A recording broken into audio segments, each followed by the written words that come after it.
All right, man. Welcome to Crow 777 Radio. This is hour one of episode 690. Jason Lingman is with me, and we're going to tackle communism. Anyhow, I think Jason almost got a hurricane yesterday. Welcome, Jason. And a very hot good morning. And yep, it just happened to shoot south of us. So maybe a little rain will hit us later today. It's a thing. First name storm of the season this early. And as I told you, I saw someone looking at the radar maps claiming they were pumping moisture into it, but it was a non-event, thank God. Anyhow, anything you want to mention about the communism notes that you have written here? Well, we're going to go through a lot of history. And the one thing I can say that I'm seeing today that really disappoints me is just how poor of students of history too many people are. Communism has never worked, never come to anything good, and has led to the deaths of literally tens of millions of people. It seems like every generation, this kind of thinking, this communal thinking comes up. It's crazy, but I don't know if you agree with me. If you look at where we're going, this new technocracy, as people are calling it, to me, it's the closest way to describe it is like some bizarre form of technical communism. I mean, do you think that's a fair stab, or would you define it in some other way? Probably pieces of what communism has been. I look at it more as like a neo-feudalism. That's pretty good too. You got to get the tech in there though. Right, because it's going to be very tech-oriented.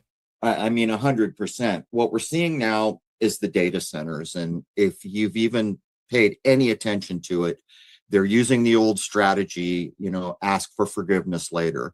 They're just doing everything they can to get these things built. Doesn't matter who they're stepping on, what rules they're breaking.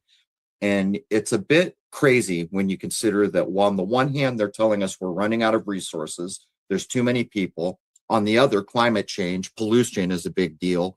These data centers are the worst of the worst. I looked up that some of them use hundreds of millions of gallons of water a day. The pollution isn't even completely known yet, but it's pretty clear they're massively polluting. The point I'm making here is if you think back to the 80s when we saw things like the Terminator, that's what we're looking at here. These are the anchor for the Skynet in real life. And all these camera systems, to include the flock, are like the tentacles that will be out feeding the data enforcement. But I don't want to pull us too far off. Let's jump into communism. Communism is a political and economic ideology that advocates for a classless, stateless society in which all property and wealth are communally owned. It seeks to replace private property and a profit-based economy with collective ownership and the distribution of goods based on individual need. Core principles include common ownership, where major means of production, such as factories, farms, and resources, are owned or supposed to be owned by the public rather than private individuals. The ultimate goal is said to be a classless and stateless society by eliminating social hierarchies and the state apparatus entirely. There is distribution by need, where wealth is distributed according to the principle, quote, from each according to his ability, to each according to his needs. The modern theory of communism is said to be largely rooted in the works of Karl Marx and Friedrich Engels, particularly Critique of the Gotha Program, which is released in 1875, and the Communist Manifesto, released in 1848. In Marxist theory, communism is viewed as the final stage of societal development, following a transitional socialist phase where the state controls the economy to overthrow capitalist structures. While communism in theory envisions a society without money or government, in practice, countries that have adopted communist systems, such as the former Soviet Union or present-day China, have actually operated under single-party authoritarian rule. In these historical models, the state, rather than the public, owned and controlled the means of production, often resulting in highly centralized command economies. Just to be totally real here, a theoretical, stateless, classless, communist society has never actually existed. It has, however, caused death and misery for literally tens of millions of people in places that have implemented some form of it. And this is what's so crazy about communism, and it keeps coming back up. Socialism, which has been called communism in slow motion, and as Jason just pointed out, typically thought of as the step before you get there. There's been no version of this that has ever worked. And, I'm thinking about films that might cover this. The only one I can think of, Jason, is Dr. Zhivago, where it kind of supposedly shows Russia going down into the communist state. But the funny thing is one of the main tenets here is, the people own everything. Well, look at every version you can look at. What's a better way of saying that is the people own nothing. It's like a completely locked down state. But in Zhivago, one of the early scenes is a doctor lived in a big old 3-story house. And when the Communist Brotherhood comes in, they're basically saying, well, we counted your square foot and there's enough for this many families in here. And they have like 100 people packed in there. They're sleeping on the stairs. The main point here, as Jason said, there's no version of this form of supposed governance anywhere ever that worked. Looking way back in history, hunter-gatherer societies exhibited primitive communism, as per Karl Marx and Friedrich Engels, with shared resources. Roman Stoics, like Seneca, idealized a golden age of common bounty without poverty. In Plato's Republic, circa 380 BCE, the elite guardian class would share property, wives, and children to foster unity and prevent corruption. Aristophanes parodied similar ideas in The Assemblywomen, a comedy play written in 391 BCE, which portrays a scenario where the women of Athens assume control of the government and institute reforms that ban private wealth and enforce sexual equity for the old and unattractive. And finally, Zoroastrian reformer Mazdak, circa 500 CE, promoted religious communism during the time of the Sasanian Empire in Iran.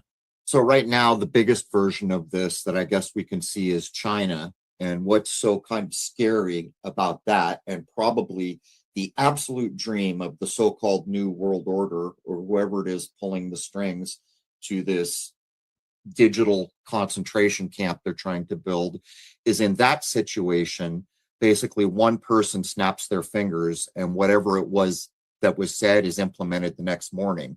When you come over to this country and you see how things work, it goes to the house, to the same, it goes around, nothing gets done quickly. And that's kind of nerve-wracking when you see the state of the world now and you know for a fact that China wants to do something, they just snap their fingers and it's done. There will be no oversight. There will, it just happens. But I think, that's really the only version I can think of right now, Jason, that matters. Can you think of another? No, not really. And this is what always happens with communism. It always turns into an authoritarian dictatorship.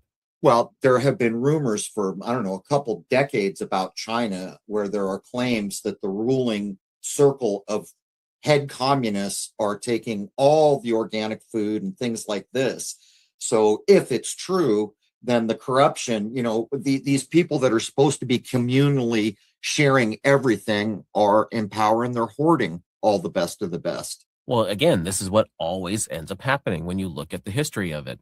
There's always a small elite class that ends up with whatever they want, and they live in luxury, and no one else does. That's the complete opposite of what this supposed communism is supposed to be. Many of the people who assess where we're going towards what I call the digital concentration camp say that it's communism at its end. That remains to be seen. But if communism is such a great idea, how come there aren't endless versions of it we can look at right now that matter, I would ask. And the people who want it, or at least say that they want it, are usually the lazier parts of society thinking they're going to get a free handout. And sorry, doesn't work that way. No, what you get is punishment that is usually severe and rules like you can't imagine. Looking at early Christianity and medieval Europe, New Testament passages such as Acts describe early Christians holding goods in common. Monasticism preserved communal living. Groups like the Waldensians from the 12th century, Begards from the 12th through the 14th centuries, Apostolic Brethren Dulcinians circa 1300, Lollards, who were followers of John Wycliffe in the late 14th and 15th centuries, and Diggers, who were led by Gerard Winstanley during and after the English Civil War from 1649 and into the 1650s, all advocated or practiced communal property, often facing persecution. Taborites during the Hussite Wars in the 15th century also briefly enforced community of goods. Community of goods. Let's keep pushing. There were several pieces of utopian literature that should be mentioned that came out in the 16th through the 18th centuries. First, there is Thomas More's Utopia from 1516, which depicts a society without private property. Tommaso Campanella's City of the Sun from 1602 envisions shared goods, eugenics, and scientific rule. Enlightenment thinkers like Jean Mestier, Abbé de Mablé, Etienne Gabriel Morelli, and Jean-Jacques Rousseau critiqued private property as the root of inequality and vice. Lastly, the late 18th century French writers Victor Duhoupe and Restif de la Bretonne used early forms of communist terminology for utopian blueprints that emphasized communal living and property sharing, marking an important bridge from earlier Christian or religious communal experiments to what could be considered modern socialist communist thought. They did not advocate revolutionary overthrow or class struggle in the Marxist sense, but focused on practical, small-scale philosophical communities that were inspired by Rousseau and others who had radical critiques of civilization, theories of the social contract, and arguments for popular sovereignty that would go on to influence modern political, economic, and educational thought, and is even said to have helped spark the French Revolution. They were also inspired by physiocrats, who were an 18th century group of French Enlightenment economists who founded the first scientific school of economics, and who believed that agriculture was the sole source of all wealth and advocated for laissez-faire policies, arguing that economies operate best under natural laws without government interference. And finally, they idealized natural or primitive societies. It's a bit ironic that all the early versions of what we're talking about try to point to some utopia. And that's another bizarre effect of all this. It's never come close to any of that.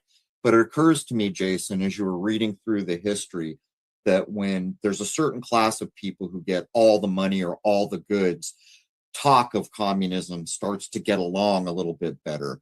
And look where we are now with the billionaires. I think, didn't I hear recently that one of them's about to be a trillionaire or something like that? It's these kinds of situations that cue up the conversation for communism. And if that goes down, to me, that's just more of the social engineering at work. Elon Musk is now supposedly the world's first trillionaire, but for a lot of the loonies who like to scream about how terrible that is, that's not that he has $1 trillion or more sitting in a bank account. It's the value of all his stocks and wealth because he's into so many companies that are highly successful. It is what it is.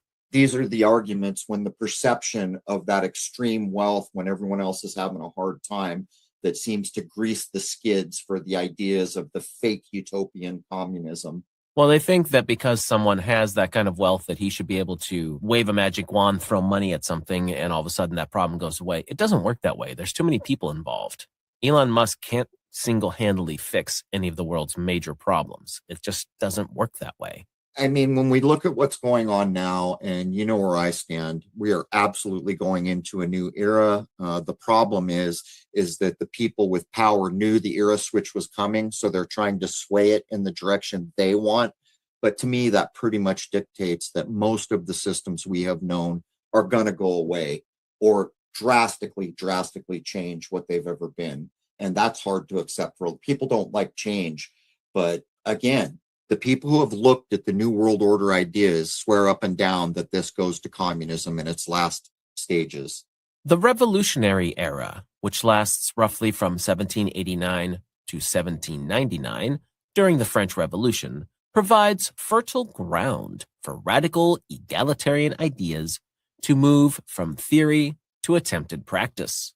An economic crisis, Enlightenment critiques of inequality, and the radicalization of the revolution, especially the Jacobin phase and terror, fuel demands beyond legal equality and property rights toward material equality and communal ownership. François Noël Gracchus Babeuf, who lived from 1760 to 1797, emerges as the central figure to attempt to bridge the ideas of utopian communism and bring them to revolutionary action. He was born in Saint-Quentin to a poor family, with his father being a tax farmer and deserter. Babeuf would work as a foodiste, which was a legal specialist who documented feudal dues for lords. This role would give him intimate knowledge of peasant exploitation, which he would later turn against the system. He adopts the name Gracchus after the Roman reformers Tiberius and Gaius Gracchus, who championed land distribution. By the late 1780s, he corresponds with figures like Dubois de Fossaux on communal land and industry ideas. He is imprisoned in Arras during the early revolution, and he studies radical Enlightenment thinkers, especially Etienne Gabriel Morelli's book Code de la Nature, which advocated that communal property is natural law, as well as the writings of Gabriel Bonal de Mably, who wrote critiques of inequality being rooted in property. These would influence his shift from reform to communism. Look what he's doing. He's saying this is natural law, but it's really not, because the way you put communism together has little to nothing to do with nature. And again, here, you've tracked it all the way through here, Jason. They're going all the way back to Rome again. The people that are trying to frame up the ideas for this, truly all roads lead to Rome. In the early 1790s, Babeuf moves to Paris, supports the ongoing revolution, and works in administration. By 1793 and 94, he commits to economic equality. He criticizes Jacobin policies, but remains sympathetic to Robespierre's Republic of Virtue. In July of 1794, after the fall of Robespierre, he opposes the moderate Directory's rollback of radical gains, rising prices, and bourgeois enrichment. He founds the journal Tribune of the People, which agitates for the poor, attacks speculators, and serves as the public face of his underground network, which is likened by historians to Vladimir Lenin's political newspaper, Iskra. In 1796 comes the Conspiracy of the Equals, which was a secret plot to overthrow the Directory and establish a proto-socialist republic. This represents the last major Jacobin-style uprising and the first organized attempt at a communist revolution. Betrayed by an informant, Georges Grisel, in May of 1796, leaders of this society are arrested. The trial at Vendôme, which runs from February through May of 1797, is lengthy and public. Babeuf and his allies defend their principles eloquently, framing it as a fight against tyranny. Most were acquitted, but Babeuf and his ally, Augustin Darthet, are guillotined on May 27, 1797. His other allies are imprisoned or deported. Babeuf goes to the scaffold shouting revolutionary slogans, which cements his martyr status because, despite his failure, his efforts pioneered revolutionary communism, which encompasses secret organization, transitional dictatorship, and total economic equality being the final goal. It remains a foundational chapter in the history of leftist radicalism, marks the shift to revolutionary and not just utopian communism, and would later be praised by Karl Marx and Friedrich Engels. Probably not the best idea in the world to have publicly guillotined this guy, but here we are. In the history of this country, actually for most of my life, the political ideas that you saw on television were hardcore against communism. And the reason I'm pointing this out is because we don't even detect this attitude anymore. Jason, do you? I mean, all my life it's been, we'll do anything we can to stop those damn Reds. My whole life, the main enemy has been that communist Russia. We've got the blackballing of Hollywood a little further back, but all through my life, the idea that was public was communism is bad and we'll fight it with everything we've got forever. And we don't hear a peep about it anymore.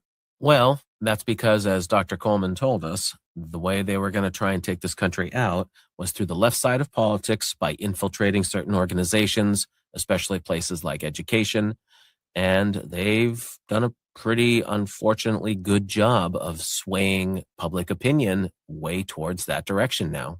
Winner, winner, chicken dinner. I mean, that's really the point. You just put the period on the sentence because I don't even, in my mind, I can't even really think when that conversation ended. Last time it was like a big deal. I don't know, maybe the 90s, I'm guessing, but it's absolutely under the carpet now. And we have the rise of the first trillionaire. You can almost detect the little rose in the garden being prepared for planting communism seeds.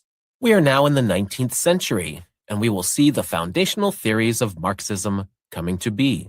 Karl Marx, who lived from 1818 until 1883, and Friedrich Engels, who lived from 1820 until 1895, developed modern scientific socialism, which would later be called Marxism, by synthesizing earlier utopian, radical enlightenment, and economic ideas with a materialist analysis of history and capitalism. Their work shifted communism from moralistic or small-scale utopian experiments to a theory that is grounded in class struggle, historical materialism, and inevitable proletarian revolution. Considerable bloodshed and misery would come about as a result of these ideas. Both Karl Marx and Friedrich Engels worked together to create Marxism and is considered a collaborative, intellectual, and political project, and not just the work of Karl Marx alone. While Marx is the deeper original theorist and primary author of the most foundational economic critique, Engels is an essential co-founder, co-author, popularizer, financial supporter, and posthumous editor who helps to shape, systematize, and disseminate what will become known as Marxism. They're going to give the whole idea a facelift. But again, the words they're using are absolutely contrary. They're using words like enlightenment and utopian, and it's like furthest from the reality of what we can see. And again, I thought of a couple more movies that illustrate this time in China when communism was taking over. One of them is the Red Violin. It's actually a good movie, but it shows the path of this violin, and part of it is through China as it's turning. The other one, and this is hard to watch at times, called The Last Emperor, where they're showing the life of the last emperor of China. In both cases, they give you a pretty front forward-looking view of what happened when communism came in. And it's hellbent, to say the least. I don't know. Have you seen either of those films, Jason? I haven't, but yeah, when these systems come in, terror, abject misery, torture, death, forced labor, I mean, you name it, anything that's bad comes with this system. Right. In the Red Violin version, and actually in The Last Emperor, starving, they claimed, I don't know, 1 million people starved to death or something. It's horrific, to say the least. Karl Marx is born on May 5th, 1818, in Trier, Prussia, which is now Germany, and is the oldest surviving son of 9 children. His parents are Heinrich, a lawyer, and Henriette Pressburg, who come from Jewish rabbinical families, but converted to Protestantism, specifically Lutheranism, for professional and social reasons, amid Prussian anti-Jewish laws. Marx would be baptized at the age of 6. He attends the Friedrich Wilhelm Gymnasium in Trier, then studies law at the University of Bonn in 1835, where he is known for a boisterous lifestyle that includes drinking, dueling, and some minor arrests. His father transfers him to the more rigorous University of Berlin in 1836, where young Karl shifts toward philosophy and joins the radical Young Hegelians and earns a doctorate from the University of Jena in 1841 with a thesis on the ancient Greek philosophers Democritus and Epicurus. He does some early journalism for the newspaper Rheinische Zeitung in 1842 and 1843, which leads to its suppression by Prussian censors, which pushes young Karl toward radicalism. In 1843, he marries Jenny von Westphalen, who is the daughter of a Prussian baron and is his longtime love. The couple moved to Paris, then Brussels, and eventually to London after the failed revolutions of 1848, which were also called the Spring of Nations or Springtime of the Peoples. These were a massive wave of liberal, nationalist, democratic, and socialist-inspired uprisings that swept across Europe from January of 1848 and into 1849, affecting over 50 countries and territories, which makes 1848 the most widespread revolutionary year in European history. In Paris and Brussels, Karl develops his materialist conception of history called historical materialism and critiques capitalism. He meets Friedrich Engels in 1844, which is the beginning of a lifelong partnership. Together, they will write works like The Holy Family in 1845 and The German Ideology in 1845 and 46. Karl Marx is said to have lived in poverty while in London, being supported largely by his friend Friedrich Engels, as well as occasional journalism, such as for the New York Tribune. He suffers from health issues, such as boils and liver problems, as well as family tragedies. Jenny dies in 1881, with Karl following on March 14, 1883, being buried in Highgate Cemetery, London. Of their 7 children, only 3 daughters, Jenny, Laura, and Eleanor, will survive to adulthood, with Eleanor becoming a prominent socialist activist. Karl combines rigorous analysis with revolutionary commitment, though he never holds power and often struggles personally with debt and exile. So you hear this tragic story, and yet he is one of the 2 major names in communism, the other one coming later with Lenin. And so how? And I'll tell you where my suspicious mind goes right now. I've done a lot of work on social engineering, and I know how far back it goes. And if I know how far back it probably goes further back than I'm aware. And given the, how should I say it, family line that he came from, I'm going to question if he was intentionally put into the game and that this was all a socially engineered getting communist ideas on the map. And that's going to be far from what most people are thinking. But Jason, as you laid down his early life and everything else that followed it, and then you kind of wrap up with, but he was poverty stricken the whole time. He died. They were eating breadcrumbs. And yet he is the major name in communism. Right. Well, I just always thought it was quite ironic that this guy who's critiquing economic systems didn't do very good with his own economics. Right. I mean, he's almost a forgettable individual. And actually the early part where he's out dueling, that was a thing in Germany, by the way, if you had your dueling scar. And also look at Tycho Brahe. He lost his nose. What was he doing? He was dueling. But anyhow, let's move on. Friedrich Engels is born on November 28th, 1820 in Barmen, which is now Wuppertal in Prussia, and comes from a wealthy, pietist Protestant family of textile manufacturers. His father owned factories in Germany and England called Ehrmann and Engels. Friedrich is expected to join the family business, but he rebels against its strict religious values, instead pursuing radical ideas through self-education, literature, and philosophy. He serves in the Prussian military in 1841 and 1842 and is sent to Manchester, England in 1842 to manage the family firm. There, he witnesses industrial, working-class conditions firsthand. In 1845, he publishes The Condition of the Working Class in England, a detailed expose based on observations, statistics, and worker interviews. This work provides empirical grounding for later Marxist analysis. Friedrich meets Karl briefly in 1842, called by Friedrich later as a cool encounter, and reconnects decisively in Paris in 1844.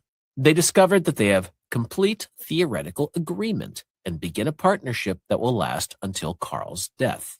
Friedrich co-authors major works, including the Communist Manifesto in 1848, and participates in the 1848 revolutions fighting in Baden in southwestern Germany. While running the Manchester business, which he did until 1869, Friedrich financially supported the impoverished Karl and his family for decades, enabling Karl to focus on writing. After selling his share, he lives comfortably and continues aiding Karl's survivors. Post-1883, Friedrich edits and publishes the remaining volumes of Das Kapital, writes influential popularizations like Socialism, Utopian and Scientific in 1880, and authors The Origin of the Family, Private Property, and the State in 1884, in which he applies materialist analysis to anthropology and gender relations. He remains active in the international socialist movement, advising parties and corresponding widely. Friedrich Engels dies of throat cancer on August 5th, 1895. Per his wishes, his ashes are scattered off of England's coast.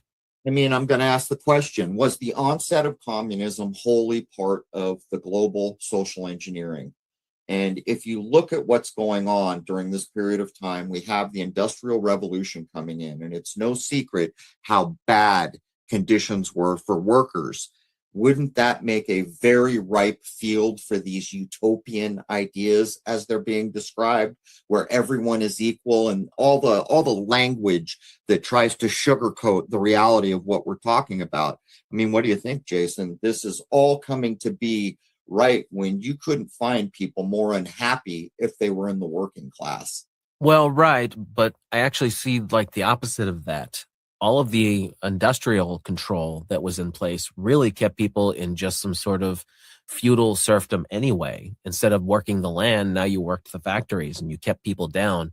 I don't really see why any global control system would want to disrupt that. They already had control for the most part.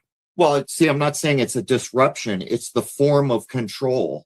It's just a form of government. I'm not suggesting it would remove that. But I mean, I totally get what you're driving at there, because it is a form of feudalism. I just suspect that if you look through history, you probably couldn't find an unhappier working class than as the Industrial Revolution is described to us. Not only for how horrid it was, because before that, everyone was out in nature working. Now they're enclosed and with all these machines and everything. I don't know. To me, the whole thing smacks of social engineering.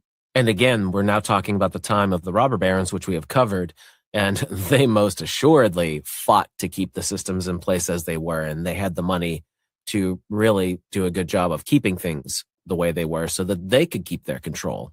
Right. And that's actually another thing that they're broadcasting right now. I don't know the name of it, but on HBO, there are the robber barons being portrayed in Newport, Rhode Island when they're on vacation, and in New York.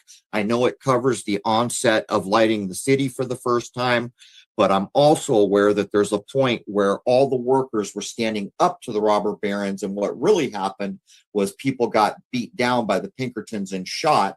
But in one of the versions they're showing, the magnanimous robber baron stopped the Pinkertons, or not even been the National Guard, from shooting down the people.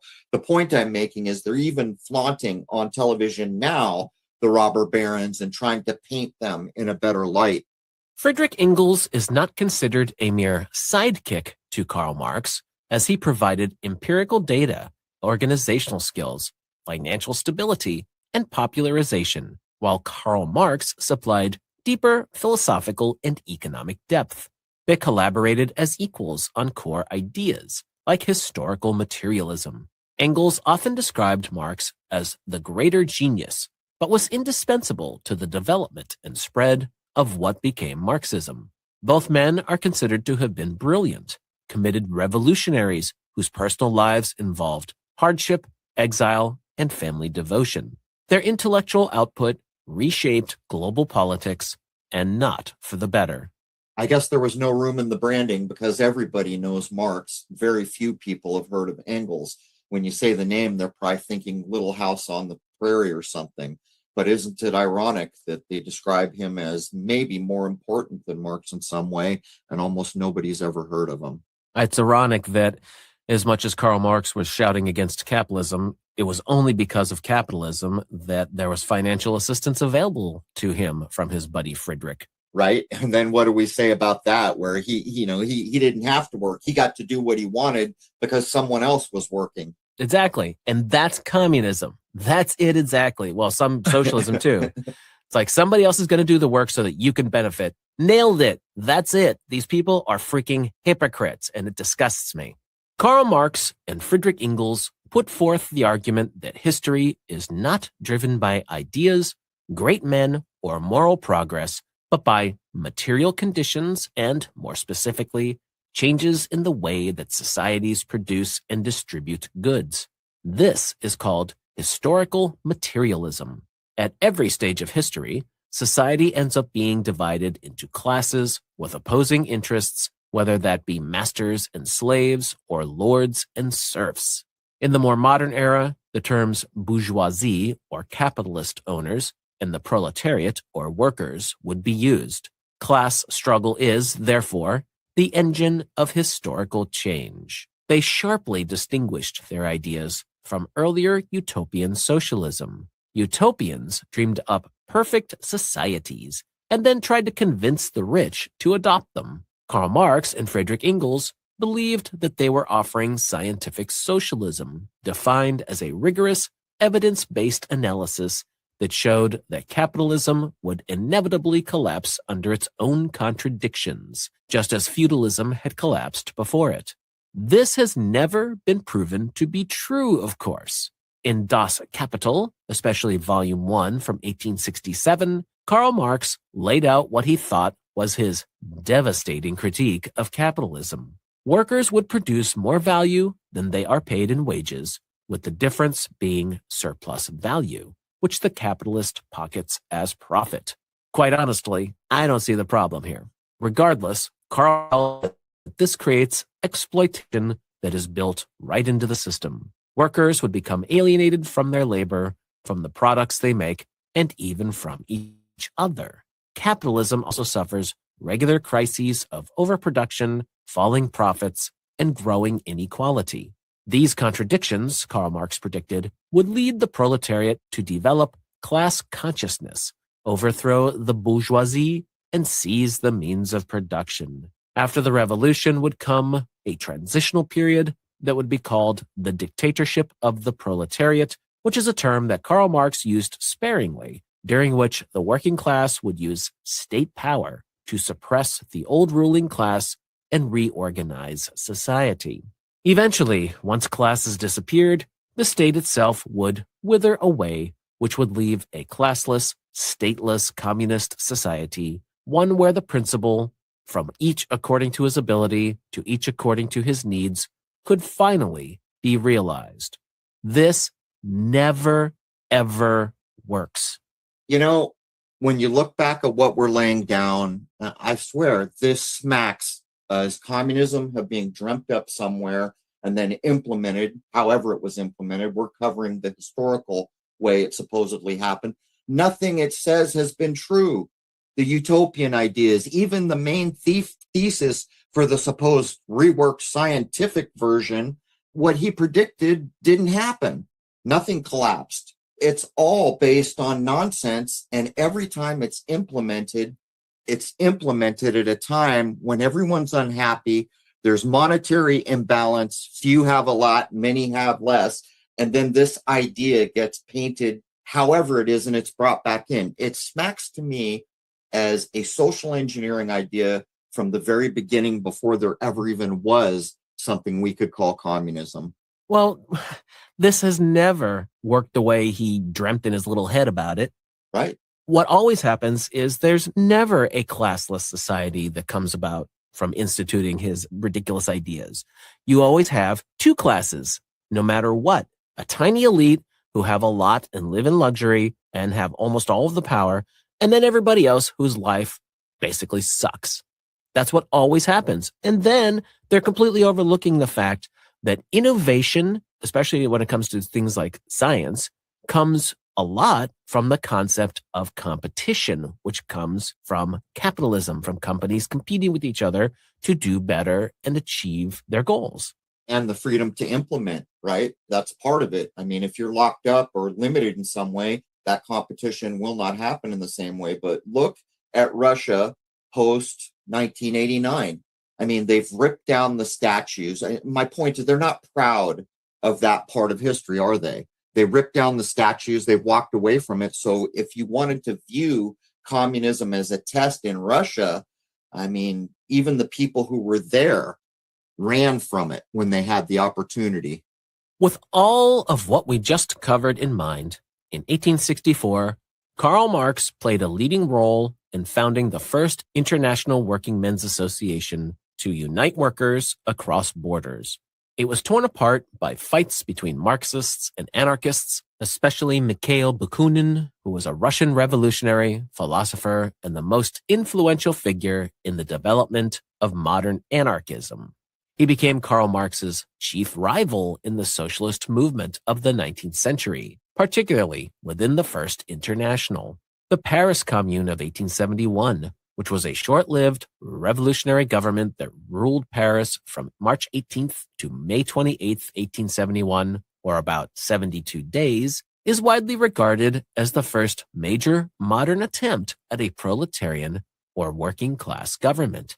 It is said to have become a powerful symbol as well as a cautionary tale for both Marxists and anarchists, as it ended up being crushed with horrific violence. What had happened was one of the bloodiest episodes in 19th century European history, as, during Bloody Week, May 21st through May 28th, government troops went in and recaptured Paris street by street. Communards built barricades and executed hostages, including the Archbishop of Paris. Versailles troops responded, with tens of thousands killed or executed. Karl Marx, of course, hailed the event as the first real example of proletarian power, even though it was not of a purely Marxist philosophy. Its defeat taught future revolutionaries the need for tighter organization as well as ruthlessness. Marxism offered a powerful intellectual framework that would inspire labor movements worldwide, yet it also contained seeds of authoritarianism, as the idea that a temporary dictatorship would be necessary, combined with the belief that history was inevitably on their side and would be used by later leaders to justify immense suffering. Karl Marx definitely got the suffering part spot on.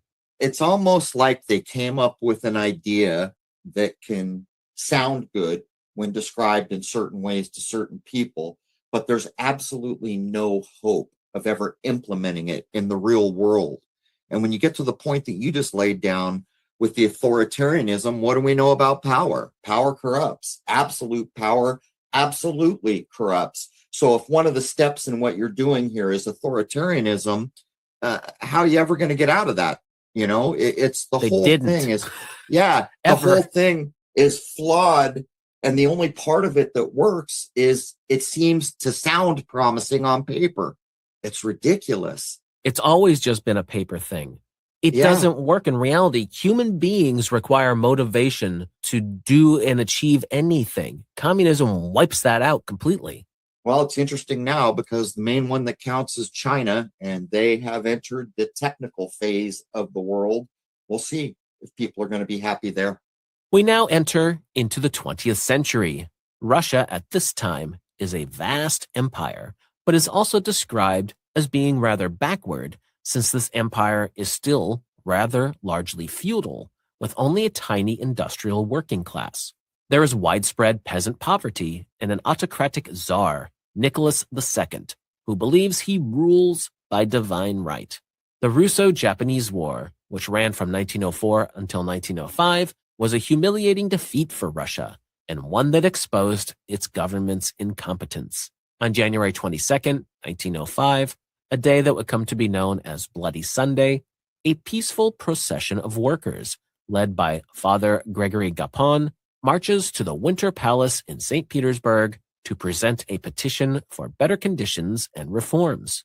Troops open fire, killing hundreds.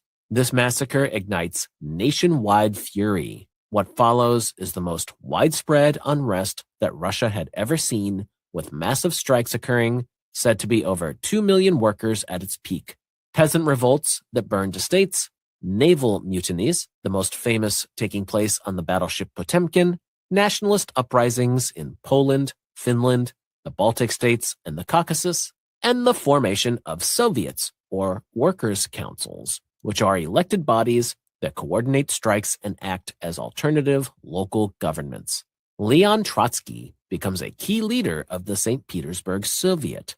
In October of 1905, a general strike paralyzes the country. Tsar Nicholas II is forced to issue the October Manifesto, promising a constitution, civil liberties, and an elected Duma, or parliament.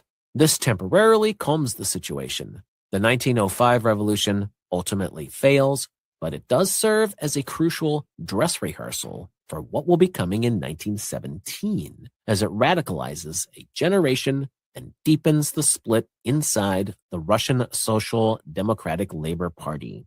Vladimir Lenin's faction, called the Bolsheviks, or the majority, emerge as the most hardline group who insist on a tightly disciplined, professional, revolutionary party that is ready for armed struggle. The more moderate Mensheviks want a broader party and a slower, democratic path.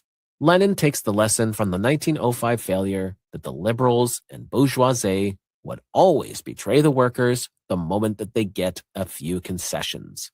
That belief would shape everything that would be coming next. So the only public-facing version of this I'm aware of is the movie called Dr. Zhivago. It's either from the late 60s or early 70s, probably the 60s.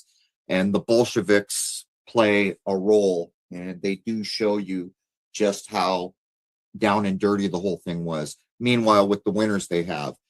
This point that we're talking about here, there is a whole underground story of the role the banking, the European bankers played in this that we're not going to touch on. But I just figured I'd throw it in because it is a big part of the story, just not so easily covered. By early 1917, Russia is collapsing under the weight of the First World War. Millions of soldiers are dead or deserting. The economy is in ruins. Cities are facing bread shortages, and Tsar Nicholas II has lost almost all support. The pressure finally snaps in February of 1917, or March by the Western Gregorian calendar. Spontaneous strikes and protests in Petrograd, which is now called St. Petersburg, over food shortages turn into a full revolt. Soldiers refuse to fire on demonstrators and begin joining them. Within days, the Tsar abdicates. The 300-year Romanov dynasty ends almost overnight. A provisional government comprised mostly of liberals and moderate socialists takes power, promising democracy, continued war against Germany, and eventual elections. However, real power on the streets increasingly belongs to the Soviets, or workers' and soldiers' councils. This creates dual power, the provisional government versus the Soviets. Lenin's Bolsheviks are the most radical in the Soviets faction. And they're not playing games. I would estimate that when the soldiers refuse to fire on their own people and then join them, the jig is absolutely up. Anyhow, that was a pretty finite run through the history of communism. What do you want to add before we break for the first hour? Well, when we get back, we will go through just how they pulled off this insanity in Russia to become the Soviet Union. And we will be touching on other countries as well that have gone this way. And of course, always, always, always failed. I suspect if the people who predict where the New World Order agenda goes, and it is communism, that we'll never really hear those words to describe it because it's not respected at any level anywhere. So it'll probably get a different moniker. But there it is for the top of hour one. We're going to take a short break. Hour one is free to everybody at crow777radio.com. Members know to log in for the full episode. Members get access to all the forums and comments sections. They get exclusive access to my solar filming, which, by the way, finally this year, I have been able to fire up the scope. I have my first 3-hour animation captured the other day. Lastly, you get exclusive access to Shoot the Moon. It's free to all membership and not available outside the site. With that, we're going to take a short break, and I'd like to wish everybody a happy, healthy, and higher-minded new era.